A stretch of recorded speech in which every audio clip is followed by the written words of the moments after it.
Voice of اسلام کے معزز دوستو، آپ کو محبتو برا السلام علیکم۔ امید کرتا ہوں کہ آپ سب لوگ خیریت سے ہوں گے اور اللہ تعالیٰ آپ کو اپنی حفظ و ایمان میں رکھے۔ آج کی ویڈیو کا موضوع ہے جنت کی عورت۔ آج کی ویڈیو شروع کرنے سے پہلے تمام نئے آنے والے دوستوں سے گزارش ہے کہ وائس آف اسلام چینل کو سبسکرائب کریں اور بیل کے آئیکن کو پریس کریں تاکہ آپ کو ہماری ہر نئی ویڈیو کی نوٹیفیکیشن۔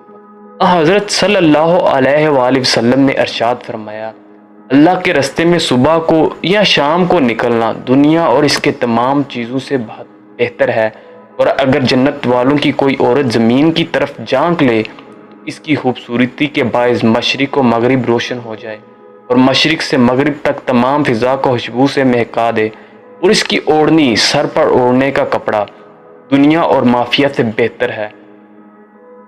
فی سبیل اللہ، اللہ کے راستے سے مراد جہاد، طلب علم اور ترجمہ قرآن شریف کے لیے تبلیغ کے لیے گھر سے نکلنا، جیسے رائے گنج ضلع لاہور کی تبلیغی مرکز سے تبلیغی جماعتیں نکلتی ہیں اور دعوت اسلامی والے اسلام کی تشریح کرتے ہیں۔ اسی طرح حضور اقدس صلی اللہ علیہ وآلہ وسلم نے ارشاد فرمایا، پہلی جماعت جو جنت میں داخل ہوگی ان کی صورتیں 14ویں رات کی چاند کی طرح چمکدار ہوں گی، اور یہ صورتیں انبیاء علیہ السلام کی ہوں گی۔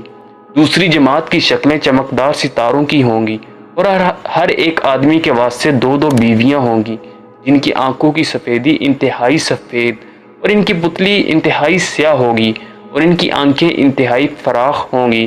ہر بیوی کے اوپر 70 کلیے ہوں گے۔ ان کی پنڈلیوں کے اندر کا گودا نزاکت اور لطافت کی وجہ سے ہڈی اور گوشت کے باہر نظر آئے گا۔ ہمیشہ صبح و شام یہ بشتی لوگ اللہ تعالیٰ کو یاد کریں گے۔ وہ بیمار نہ ہوں گے، نہ پیشاب پخانہ کریں گے، نہ تھوکیں گے، نہ ناک صاف کرنے کی ضرورت پیش آئے گی، نہ ان کے برتن سونے اور چاندی کے ہوں گے۔ ان کی انگیٹھیوں کا کوئلہ عود آگر ہوگا اور ان کا پسینے کی خوشبو مشک کی مانند ہوگی۔ سب کے سب آپس میں با اخلاق ہوں گے، اور ان کی صورتیں اپنے باپ حضرت آدم علیہ السلام کی سی ہوں گی، اور ان کے قد آسمان میں 60 ہاتھ کے ہوں گے۔ بخاری و مسلم شریف میں یہ سب روایت ہے۔ فرمایا حضور صلی اللہ علیہ وآلہ وسلم نے کہ جنت میں ایک مجلس ہوگی جس میں حوریں ایسی خوش آواز سے گائیں گی کہ اس طرح کی آواز مخلوق نے اس سے پہلے کبھی بھی نہ سنی ہوگی، اور ان کے گیت پہ یہ ہوں گے۔ ترجمہ: ہم ہمیشہ ہمیشہ رہیں گی، کبھی ہلاک نہ ہوں گی۔ ہم ہیں آرام اٹھانے والی، بس کبھی تنگ نہ ہوں گی۔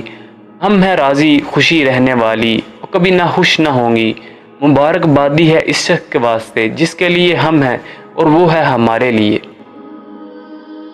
حور اس عورت کو کہتے ہیں جس کی آنکھ کی سفیدی نہایت چمکیلی اور پتلی انتہائی گہری سیاہ ہو۔ عین کے معنی فراخ چشم یعنی بڑی بڑی آنکھوں والی۔ اس لیے حور میں عورت عین سے شروع ہوتا ہے، اور عین کے معنی ہے فراخ چشم یعنی بڑی بڑی آنکھوں والی۔ فرمایا حضور اقدس صلی اللہ علیہ وآلہ وسلم نے جنتی مرد جنت میں 70 تکیوں پر اس طرح آرام کرے گا، ایک پہلو سے جب دوسرے پہلو بدلے گا تو اسی عرصے میں قسم قسم کے سر تکیے لگائے گا۔ اسی اثنا میں ایک عورت آئے گی اور ناز کرتے ہوئے اس مرد کے کندھے پر اچانک ہاتھ مارے گی۔ وہ مرد منہ موڑ کر جو دیکھے گا تو اس عورت کا رخسار آئینے سے زیادہ چمکدار اور صاف ہوگا، اور اس شخص کو اس کے منہ میں اپنی صورت نظر آئے گی، اور اس عورت کا لباس کا حال یہ ہوگا کہ اس میں جو موتی لگے ہوئے ہوں گے ان میں ادنا درجے کے موتی کی یہ کیفیت ہوگی، اگر وہ موتی دنیا میں کبھی موجود ہو تو اپنی چمک کی وجہ سے مشرق سے لے کر مغرب تک کو روشن کر دے اور پھر وہ سورج کی ضرورت نہ رہے۔ اس وقت یہ عورت اس جنتی مرد کو سلام کرے گی۔ یہ مرد اس کے سلام کا جواب دے کر دریافت کرے گا، تو کون ہے؟ وہ جواب دے گی کہ اللہ تعالیٰ نے جنت کی باقی نعمتوں کے علاوہ اس ناچیز کو آپ کی خدمت کے لیے بھیجا ہے۔ جس قدر آپ کا حق تھا وہ تو آپ کو مل ہی گیا، اب اللہ تعالیٰ نے مزید مجھے دیا ہے۔ اور اس عورت کے اوپر رنگ رنگ کے 70 کپڑے اس طرح کے باریک ہوں گے کہ اس مرد کی نظر ان کپڑوں سے گزر کر عورت کے جسم پر اس طرح پڑے گی جیسے کہ ننگے جسم پر نظر پڑتی ہے، اور اس عورت کے جسم کی اور کھال کی نزاکت کا یہ حال ہوگا کہ اس کی پنڈلی کا گودا ان کپڑوں کے اندر سے نظر آئے گا، اور اس عورت کے سر پر ایسا بیش قیمت تاج ہوگا جس کا ادنا درجے کا موتی تمام جہان کو روشن کر دے گا۔ کچھ لوگ یہ سوال کرتے ہیں کہ جسم پر 70 کپڑے ہونے کے باوجود اور